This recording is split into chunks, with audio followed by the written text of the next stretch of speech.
Esta homilía llega a ustedes a través de Radio Claret América. El Instituto Bíblico Claretiano de las Américas presentan Poniendo el Evangelio en Práctica con el Padre Manuel Villalobos, un programa para aprender a amar a Dios sin miedo. Iniciamos.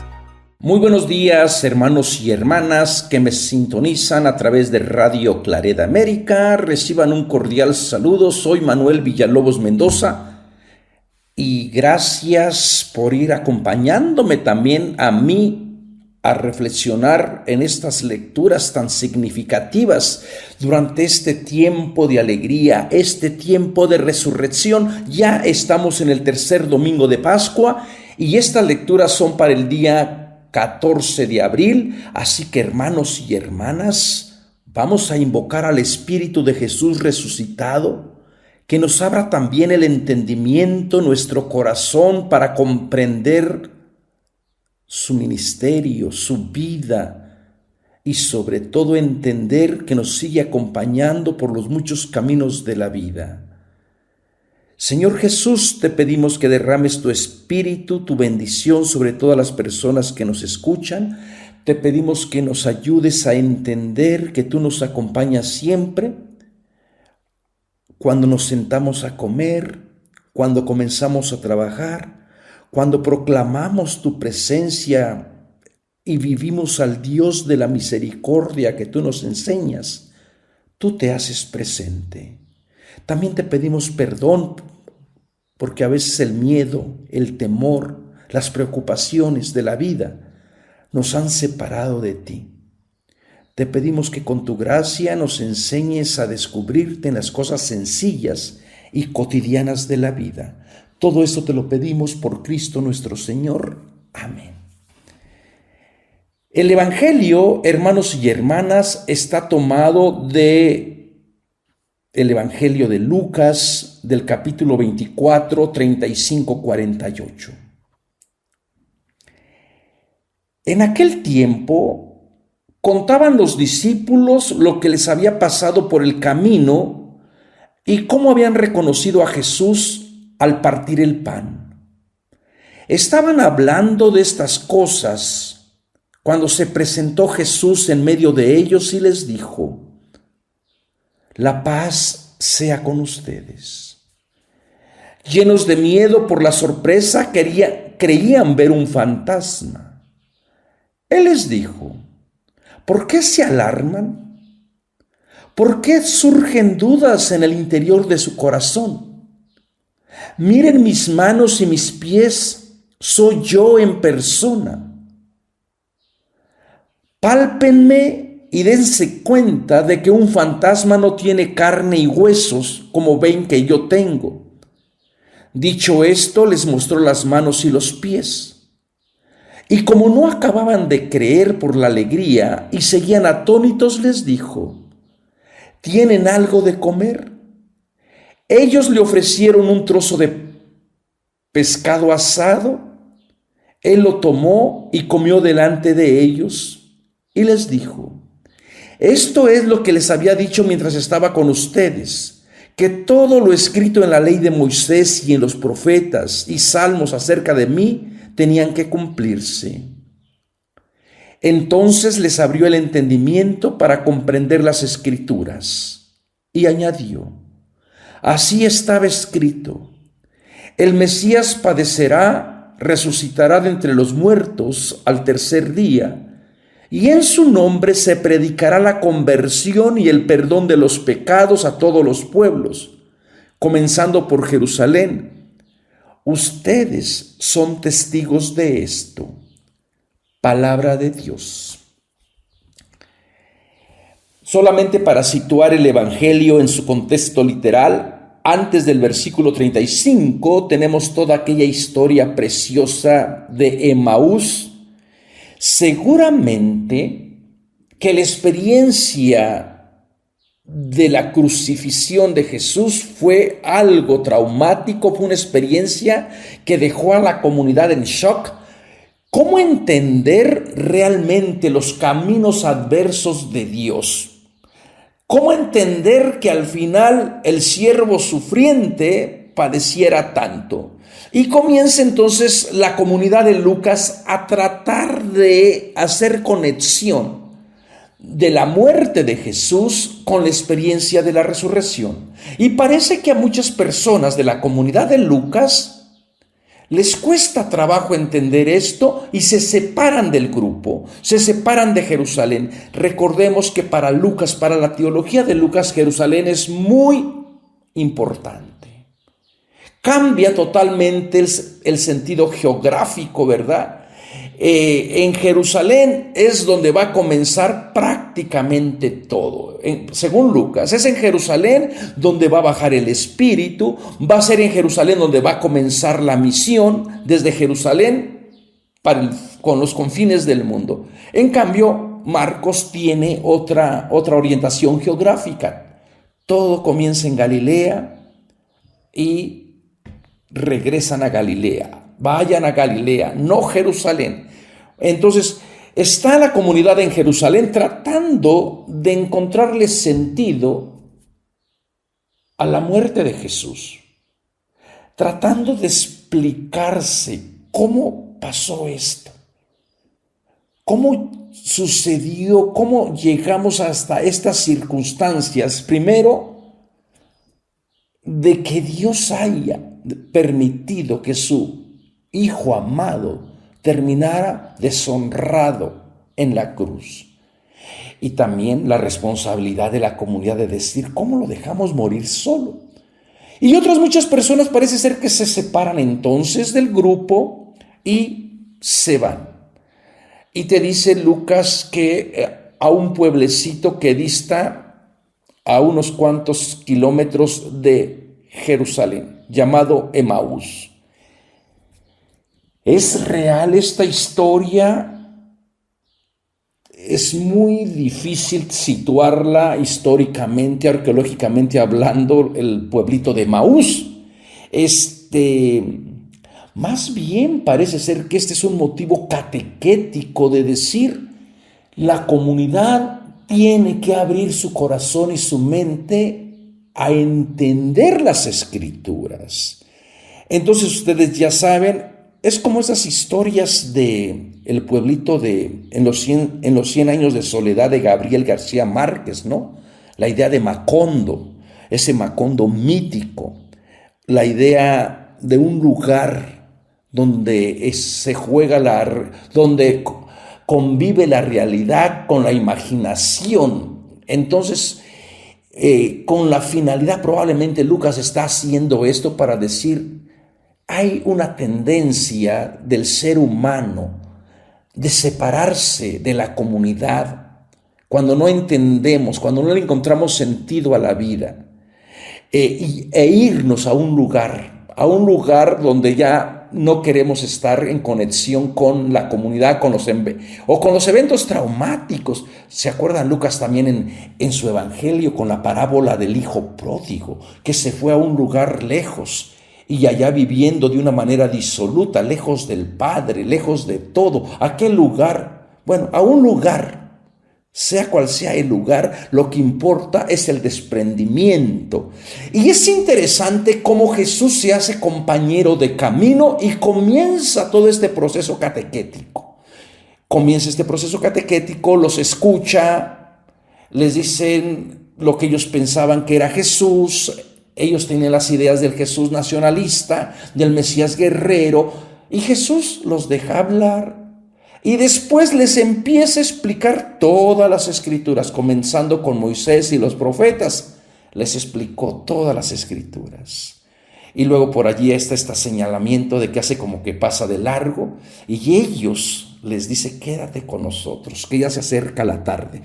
Una evocación a la Eucaristía, una evocación a la comida compartida, a la comida donde todo tiene sentido. Y es allí donde lo reconocen. Luego entonces Jesús desaparece. Esta comunidad tiene que ser testigo. Estas dos personas, que no sabemos quiénes son, dicen que uno se llamaba Cleofas y aparece una mujer de nombre Cleofas en el Evangelio de Juan. ¿Estarán relacionados? ¿Será un matrimonio? ¿O representarán estas dos personas a toda la comunidad? Jesús había mandado a evangelizar de dos en dos, a proclamar, a enseñar, a expulsar demonios. Y al principio del cristianismo tenemos pares de personas, matrimonios que andan evangelizando. Lamentablemente, pues se han perdido esas experiencias de esos matrimonios, ¿verdad? Amiguísimos de Pablo y también de Lucas, tenemos a Priscila y Aquila. Priscila, que es la que lleva siempre la delantera, siempre se menciona primero, es ella la mujer y Aquila es el hombre, y andan misionando. Hay parejas de personas. En la carta a los Romanos, en el capítulo 16, está Trifena, Trifosa, están parejas de verdad, hombres y hombres, mujeres y mujeres. Bueno, esto nos parece enseñarnos que en el movimiento de Jesús la misión estaba abierta a todas las personas. Y las dificultades también que los misioneros, las parejas de misioneros, se van encontrando, pues también van a ser reales, ¿no? Entonces una pareja o una comunidad que le está costando trabajo entender, se separa del resto de la comunidad, se separan de Jerusalén y comienzan a caminar.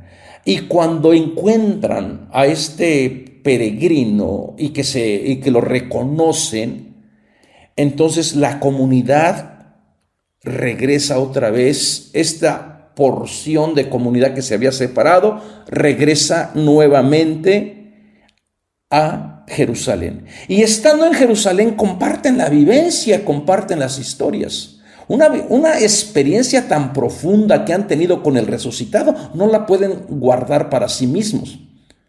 Hermanos y hermanas, ¿cómo vives tú la resurrección?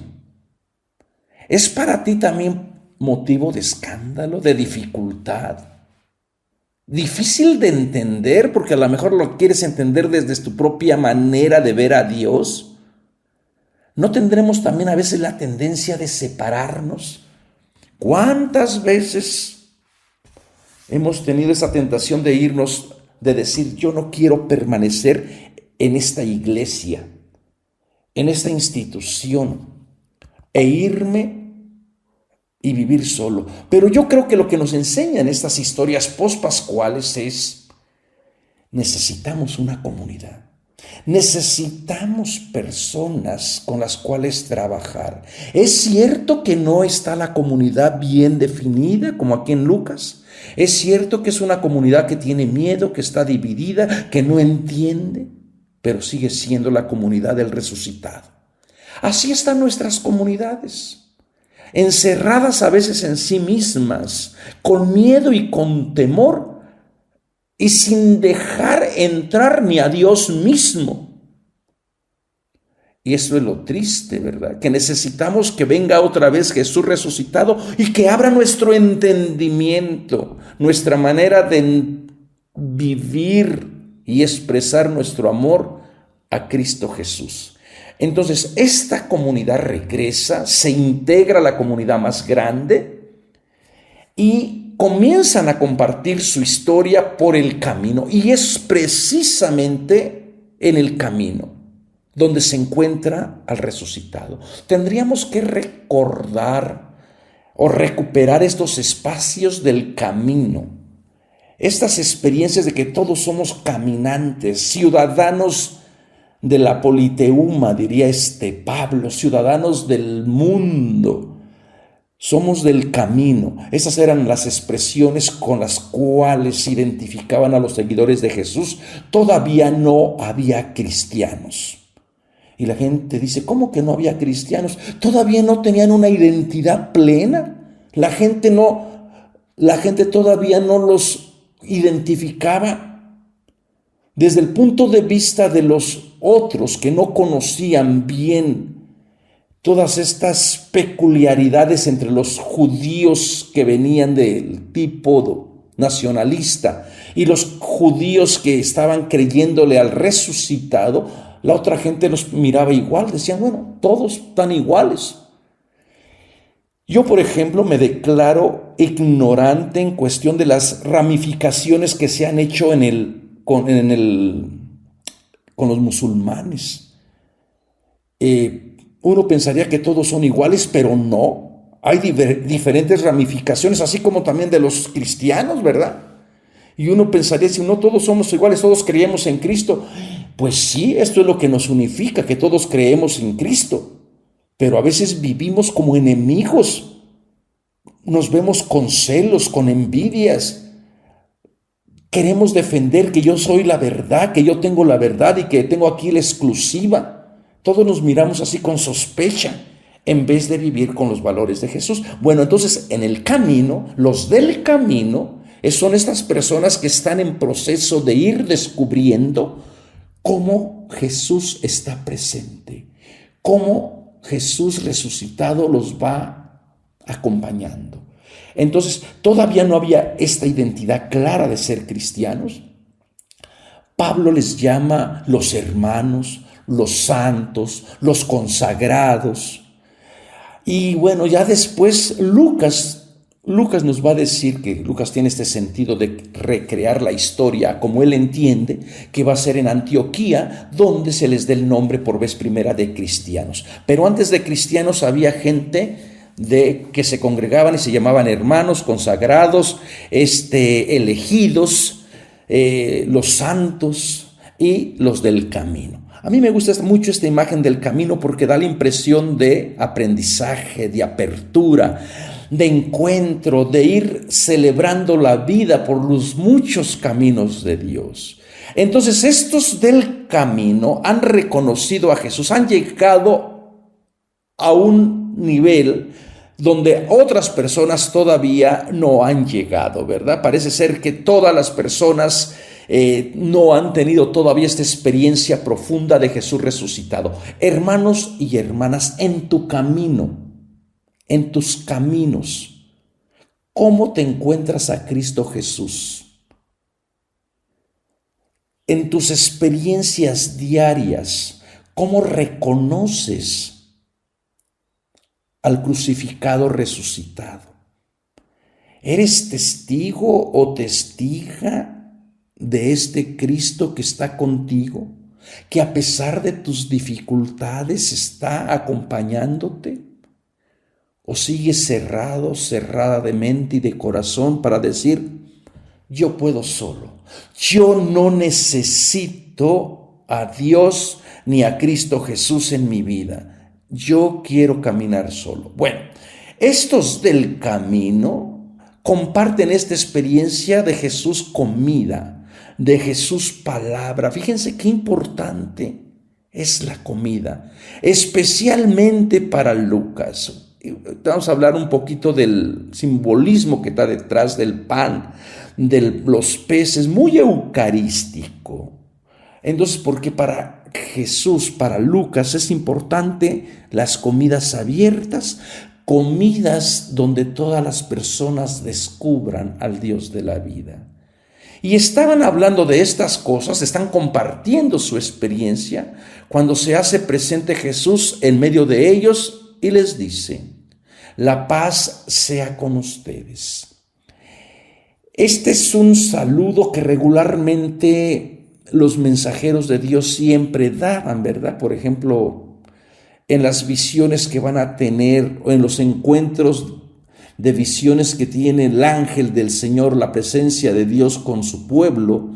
Por ejemplo, allá Gedeón, allá en el capítulo 6, la paz sea contigo, valiente guerrero. O con María, en la historia de María con el ángel Gabriel, la paz sea contigo, la llena de gracia. Bueno, como que este es el saludo habitual, ¿no? Aquí Lucas parece ser, o Juan parece ser que tienen este mismo motivo, se parecen mucho las teologías. En Juan, decíamos la semana pasada, que nos daba el detalle de que estaban con las puertas cerradas por miedo a los judíos. Bueno, aquí también están con las puertas cerradas, pero aquí son otros miedos. Aquí parece que no son los miedos a los judíos. Aquí son los miedos que ellos llevan dentro de sí. Y esos miedos son los más difíciles de eliminar. Cuando yo tengo miedo dentro de mí de ciertas cosas, de ciertas personas, cuando yo tengo mis prejuicios y no quiero, ya aprendí a vivir con esos miedos, con esos temores, con esas preocupaciones, entonces ya no me voy a alegrar cuando alguien me dé el sentido de paz. En el Evangelio de Lucas, Jesús es el príncipe de la paz. Vienen muchos elementos aquí teológicos que hay que tener en cuenta. Hoy les ha nacido el príncipe de la paz, se anunciaba por allá con la infancia narrativa. Jesús como príncipe de paz es lo primero que da. La paz que yo les doy, no se las doy como se las dé el mundo. Bueno, y todo, también la comunidad de Juan, o sea, son teologías muy estrechas, parece que de la mano con este sentido de paz. Y también probablemente sea una advertencia contra la paz romana, contra la paz del imperio, que yo les hablé también la semana pasada. Entonces, nuevamente Jesús se hace presente en medio de ellos, les da la paz, y también la reacción de la comunidad es miedo y sorpresa. Estos son dos elementos que todas las personas que tienen contacto con la divinidad expresan. Las mujeres tenían miedo y no dijeron nada porque tenían miedo. De eso se espera, porque están recurriendo a las historias del Sinaí, donde Dios se presentaba en la montaña y la comunidad temblaba, ¿verdad? Se llenaba de miedo. Entonces, porque ¿quién puede estar en la presencia de Dios y seguir vivo? Entonces, estos son como los elementos típicos de estas apariciones pospascuales. Y creían ver un fantasma. Estas eran las historias muy comunes. Yo quería escribir un libro sobre los fantasmas en los evangelios, porque a Jesús continuamente en las historias pospascuales la gente cree ver un fantasma. Y como yo vivo en torno a una comunidad que cree en los fantasmas, en los difuntos, bueno, aquí en la casa donde yo estoy, que a mi sobrina le cierran la puerta, que sí que le hablan, que sí ve no sé a quién, y bueno, es la gente que escucha, la gente que dice. Y yo la verdad que lo único que siento es que estoy en mi casa y siento el fantasma del Espíritu de Dios que me inspira, que me ayuda a trabajar, que hace que avancen mis ministerios. Entonces como que la gente de la antigüedad, fíjense, había muchas historias. Ovidio narra muchas historias, Plutarco narra algunas historias también de apariciones. Creo que es Ovidio el que narra la aparición de Rómulo y Remo, los fundadores de Roma, que se aparecen en el camino y también justamente en una cena se hacen presente y también allí desaparecen. Entonces, como que para esas comunidades esto era algo muy típico, o sea, no sería nada extraordinario. Lo difícil va a ser hablar de fantasmas o de estas seres extraordinarios o energías, como ustedes le quieran llamar, a la gente pues que a lo mejor no está acostumbrado a entender su cosmovisión, su manera de ver la vida de este mundo, o de esta manera, perdón. Entonces, lo que quiere decir entonces aquí con esta historia pospascual es decir, bueno, tú estás familiarizado a lo mejor con historias de fantasmas, con historias bueno, en la Biblia también aparecen por allí fantasmas, ¿verdad? ¿Se acuerdan Samuel?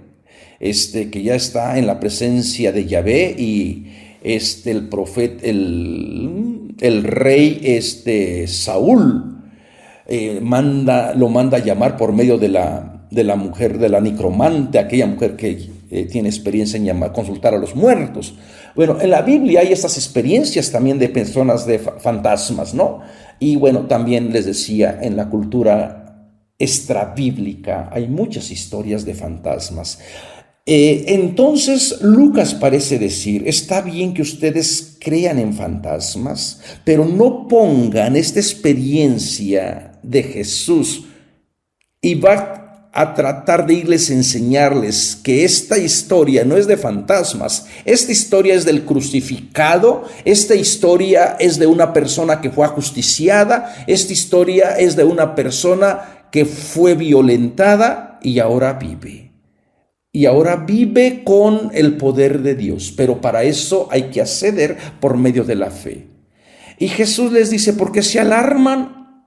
¿Por qué surge duda en su corazón? Inmediatamente les muestra o les invita a mirar el arte de mirar. Miren mis manos y mis pies. En el Evangelio de Juan, que yo les dije que hay muchas similitudes teológicamente en este pasaje, Jesús les enseñaba también las manos y los pies, las marcas de los clavos, las marcas de la cruz.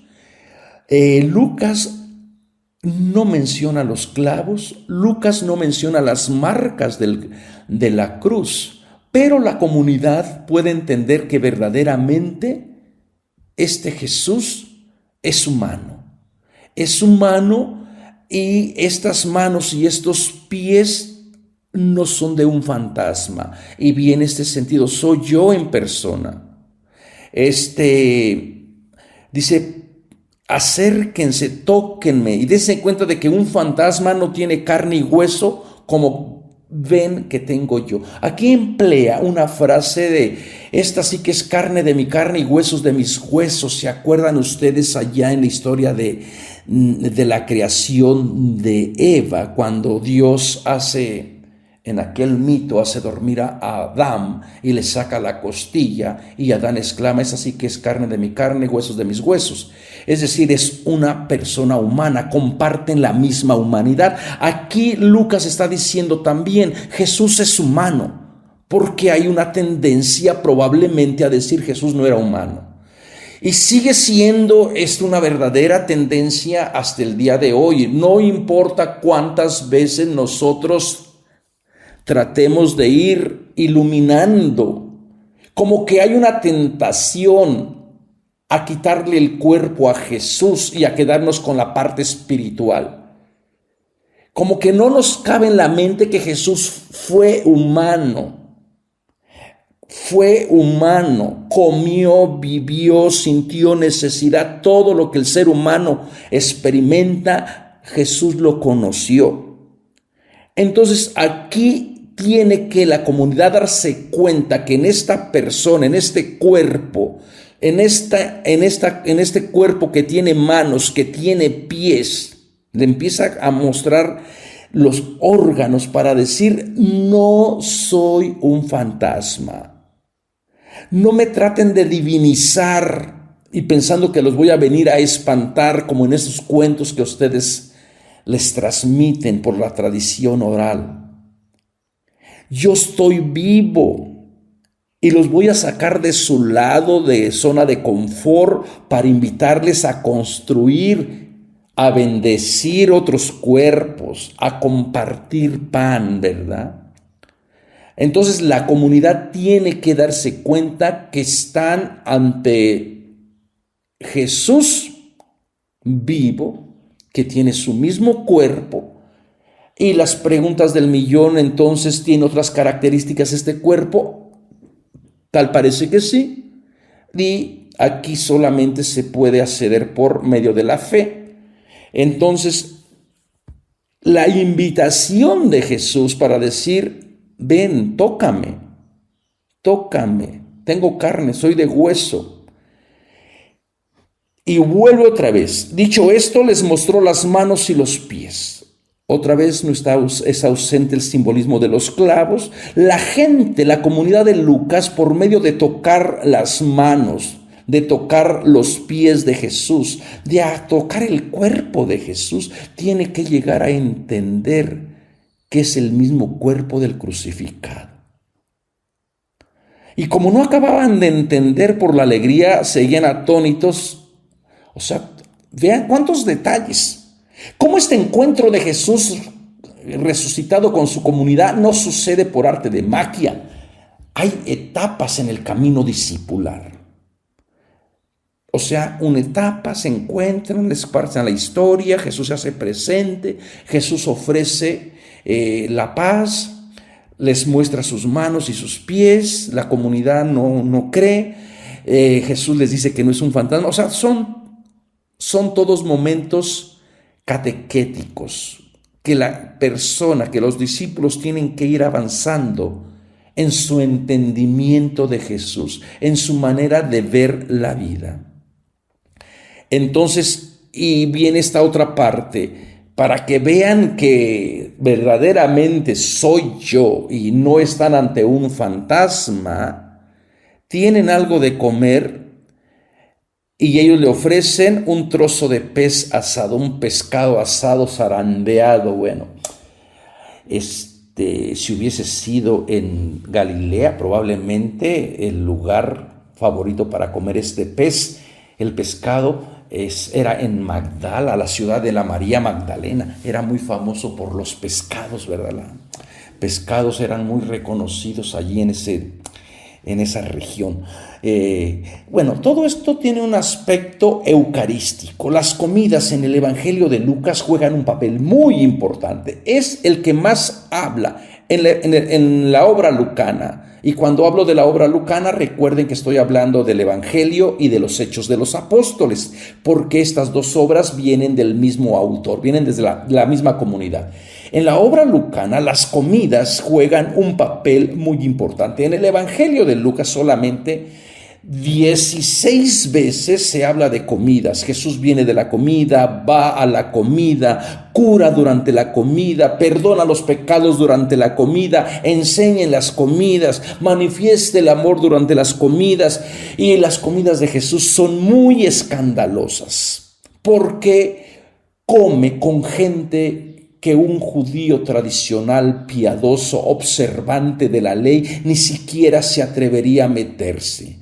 Y por eso las comidas de Jesús no pueden ser reducidas a ritos superfluos o a ceremonias que no están conectadas con la justicia y con la inclusión. Las comidas de Jesús eran por eso escandalosas, porque no tenían primeros lugares, porque se sentaban con los leprosos, con los pecadores en la casa. ¿Se acuerdan ustedes? En la casa de este señor, el recaudador de impuestos de Zaqueo. Que se metió Jesús allí a comer con él y Zaqueo hizo una gran fiesta. Los banquetes escatológicos de Jesús del reino no son de primeros lugares, no son de invitados VIP, sino están abiertos a todo mundo. Ustedes, en cambio, cuando hagan un banquete, inviten al pordiosero, al indigente. Y se acuerdan en la parábola del gran banquete, cuando los elegidos, los que vienen del tipo de la ley, los que se creen dignos, los que se creen buenos, Jesús les dice: vayan al cruce de caminos, inviten a los pobres, a las prostitutas, porque en el banquete de la vida siempre hay lugar para todo mundo. Entonces, el hecho de comer y el hecho de que Jesús sea reconocido en la comida, al partir el pan, tiene una connotación de justicia social. Tiene a la gente, a esta comunidad, le tiene que llevar a decir verdaderamente: este es Jesús, estas son sus comidas. No son las comidas de la ley, de la pureza, no son las comidas cerradas y exclusivistas que discriminan. Hermanos y hermanas, aquí tenemos la gran obligación nuevamente de hacer de nuestras comidas, de nuestras celebraciones, la comida del Señor. Y la comida del Señor implica apertura, acogida, implica que las personas se sientan bienvenidas. No que comience la gente a sacar milagros, a sacarles casi el archivo para decir: mira, todo esto tú tienes, por lo tanto, tú no puedes participar aquí. Estas comidas, hermanos y hermanas, siguen siendo abiertas en señal de la gratuidad y del amor y de la misericordia que Dios nos regala. Entonces, una vez que comen, una vez que Jesús come, comienza otra vez la catequesis, porque parece ser que esta comunidad le cuesta trabajo entender verdaderamente el compromiso de vivir los valores del reino, de vivir como Jesús vivió. Le ofrecen entonces, él tomó y comió delante de ellos. No están ausente el bendecir, el partir y el repartir, los otros verbos del del pan, ¿verdad? Porque el pescado no formaba parte en sí de la Eucaristía. Recuerden también que las comidas eran comidas donde la gente celebra la vida. Entonces, los 4 verbos eucarísticos que van a aparecer allí en la institución de la Eucaristía y en algunas multiplicaciones de panes es: Jesús tomó pan, lo bendijo, lo partió y se lo dio. Aquí solamente tome el pescado y come delante de ellos, porque tiene la finalidad de que en esta comida se reconozcan que están verdaderamente ante la presencia de Jesús, que tiene cuerpo, que no es una ilusión, que no es un fantasma. Entonces, los quiere hacer Lucas a este grupo testigos de la resurrección, testigos oculares, testigos presenciales de la resurrección. Y comienza entonces ahora en su etapa de enseñanza, ¿verdad? Esto es lo que les decía mientras estaba con ustedes, que todo estaba escrito en la ley de Moisés y en los profetas y salmos, que todo se tenía que cumplir. Esto es lo mismo que comenzaron el itinerario los del Emaús.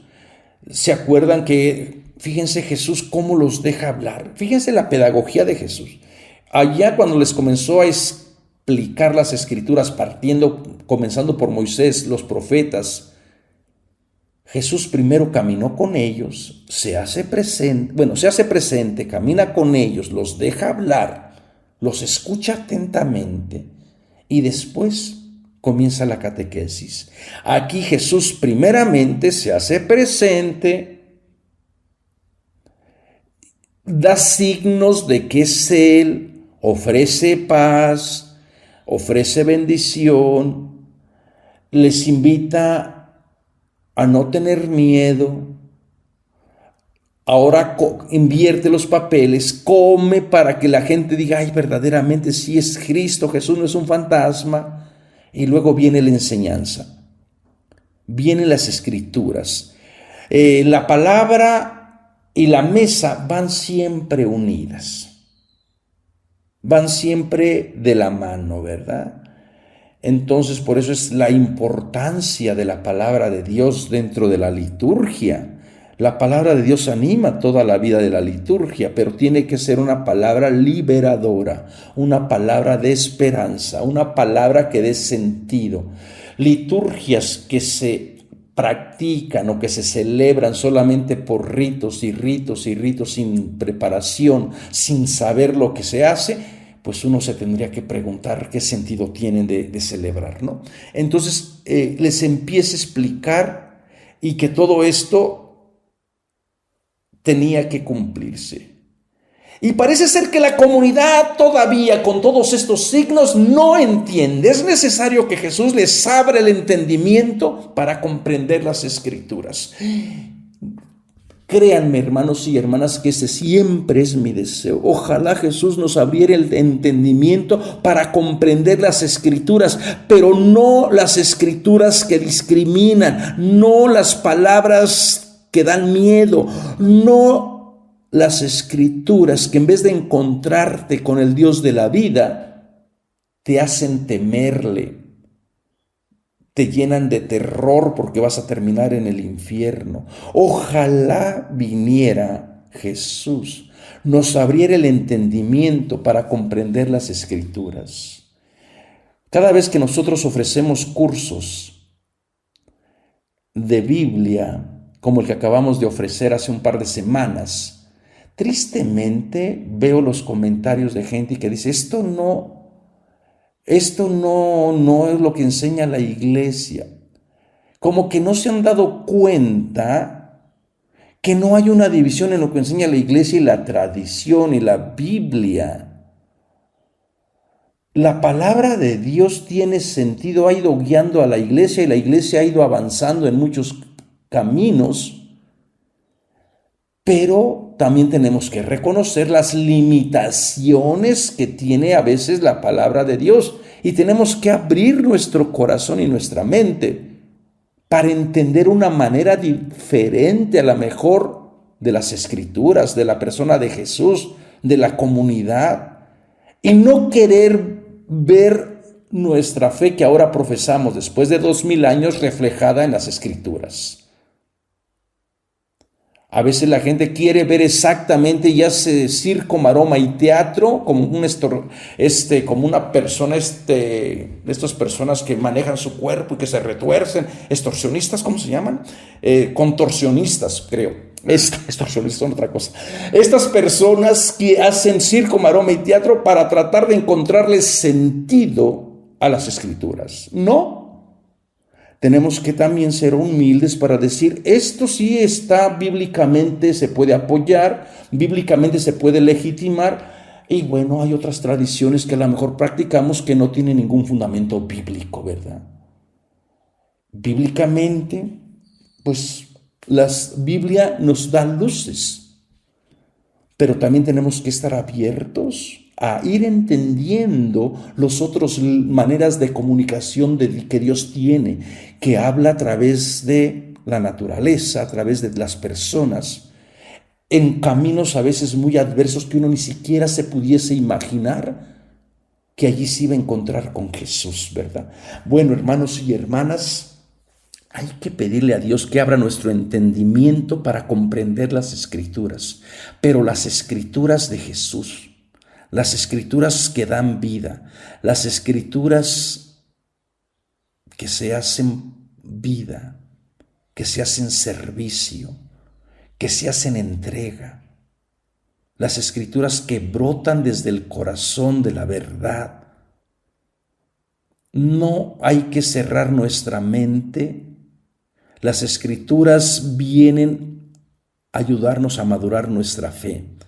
Entonces, una vez que les abre el entendimiento y las Escrituras, añadió, así estaba escrito, vean otra vez, el Mesías padecerá, resucitará de entre los muertos y al tercer día en su nombre se predicará. Fíjense, que casi es Jesús murió, fue sepultado y resucitó. Una manera de expresar también el querigma, ¿verdad?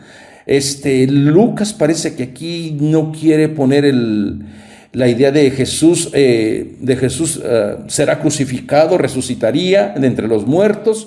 Él más bien dice de padecer, como que quiere evitar mencionar la cruz, porque tendría que explicarle después quién es el responsable de la muerte en cruz, ¿verdad? Yo tengo mis reservaciones acerca de Lucas. Lucas parece que le toca vivir momentos muy complicados donde tiene que negociar con el imperio. Lucas trata muy bien a las autoridades políticas. Muy probablemente Lucas, su comunidad tuvo que aprender a negociar con el imperio y no podía hacer una crítica abiertamente porque, pues, a lo mejor entraría en conflicto, ¿no? En cambio, Marcos, Mateo y Juan y Pablo parece que van por otra línea, porque a lo mejor los contextos eran diferentes. No estoy del todo seguro, pero a mí me da la impresión de que Lucas siempre suaviza la relación de Jesús, de la muerte de Jesús y la responsabilidad que tuvo el imperio en darle muerte, ¿no? Por allí va a presentar muchos personajes importantes, Lucas, como amigos o como personas, especialmente en los Hechos de los Apóstoles, como personas que están de verdad admirando como los temerosos de Dios y que tienen respeto al mensaje de Jesús, ¿verdad?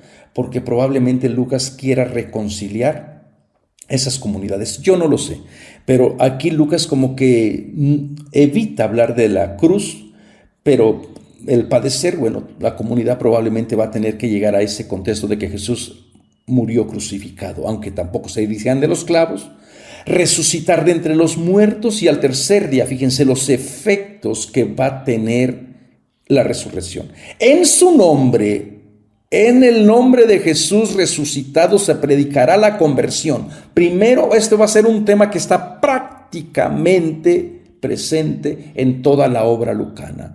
La conversión, arrepiéntanse y conviértanse que el reino de Dios está cerca. El perdón de los pecados a todos los pueblos, no solamente a Jerusalén. aunque va a comenzar por Jerusalén. Y en otro pasaje va a decir, comenzando por Jerusalén enseguidita, pasando por Jerusalén, Judea, Samaria y hasta los confines del mundo. Y se va a brincar Galilea. Y uno dice, ¿por qué se brincó Galilea? O sea, en el área geográfica, efectivamente, comienza en Jerusalén, Judea, Samaria, le sigue Galilea y luego los confines del mundo. Pero Lucas elimina Galilea, probablemente también porque quiera contrarrestar su teología con la de Marcos, ¿verdad? Porque para Marcos recuerden que Galilea es donde comenzó todo. Diferentes enfoques, no es que este tenga la verdad, el otro no, no es que se contradigan, cada quien está hablando de la experiencia de Jesús resucitado desde su propio contexto. Esto es lo maravilloso de los evangelios. Así que, hermanos y hermanas, espero que se te abra la mente, entiendas y comprendas las escrituras y también comiences en este momento de gracia a predicar la conversión, el perdón de los pecados a toda la gente y también seas tú testigo o testiga de Cristo Jesús resucitado. Nos vemos la próxima semana. No se olviden de visitar nuestra página, de suscribirse a nuestro canal de YouTube y recuerden que está la página de www.ibicla.org. Hermanos y hermanas, que esta presencia de Jesús resucitado les acompañe en todos sus caminos y sientan su amor, sientan su bendición cercana. Los invitamos a escuchar más programas de crecimiento espiritual y emocional en radioclaretaamerica.com y a seguir en YouTube a la Escuela Bíblica Claretiana de las Américas. Visite ibicla.org.